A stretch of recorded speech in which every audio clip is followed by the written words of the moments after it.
देवी सीता मिथिला के राजा जनक की ज्येष्ठ पुत्री थी, इसलिए उन्हें जानकी भी कहा जाता है। उनकी माता का नाम रानी सुनयना था। जनक नंदिनी माता सीता का जन्म कैसे हुआ, क्या है जन्म की पौराणिक कहानी। इस संबंध में अलग अलग कथाएं मिलती हैं। आओ जानते हैं कि मां सीता का जन्म कैसे हुआ था। कैसे प्रकट हुई थी माता सीता।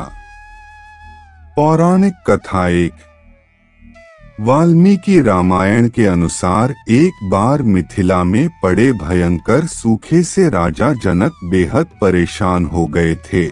तब इस समस्या से छुटकारा पाने के लिए उन्हें एक ऋषि ने यज्ञ करने और धरती पर हल चलाने का सुझाव दिया। उस ऋषि के सुझाव पर राजा जनक ने यज्ञ करवाया और उसके बाद राजा जनक धरती जोतने लगे। तभी उन्हें धरती में से सोने की डलिया में मिट्टी में लिपटी हुई एक सुंदर कन्या मिली। उस कन्या को हाथों में लेकर राजा जनक ने उसे सीता नाम दिया और उसे अपनी पुत्री के रूप में अपना लिया। पौराणिक कथा 2। माता सीता के जन्म से जुड़ी एक और कथा प्रचलित है, जिसके अनुसार कहा जाता है कि माता सीता लंकापति रावण और मंदोदरी की पुत्री थी। इस कथा के अनुसार सीता जी वेदवती नाम की एक स्त्री का पुनर्जन्म थी। वेदवती विष्णु जी की परम भक्त थी और वह उन्हें पति के रूप में पाना चाहती थी। इसलिए भगवान विष्णु को प्रसन्न करने के लिए वेदवती ने कठोर तपस्या की।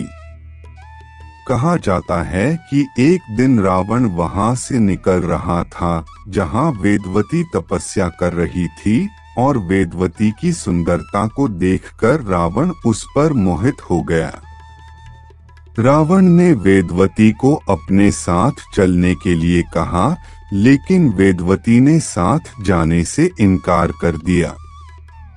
वेदवती के मना करने पर रावण को क्रोध आ गया और उसने वेदवती के साथ दुर्व्यवहार करना चाहा। रावण के स्पर्श करते ही वेदवती ने खुद को भस्म कर लिया और रावण को श्राप दिया कि वह रावण की पुत्री के रूप में जन्म लेंगी और उसकी मृत्यु का कारण बनेंगी।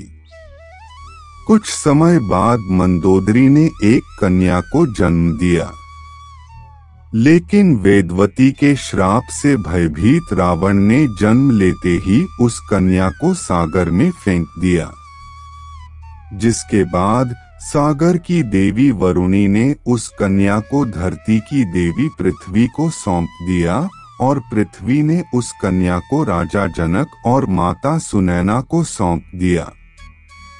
जिसके बाद राजा जनक ने सीता का पालन पोषण किया और उनका विवाह श्री राम के साथ संपन्न कराया।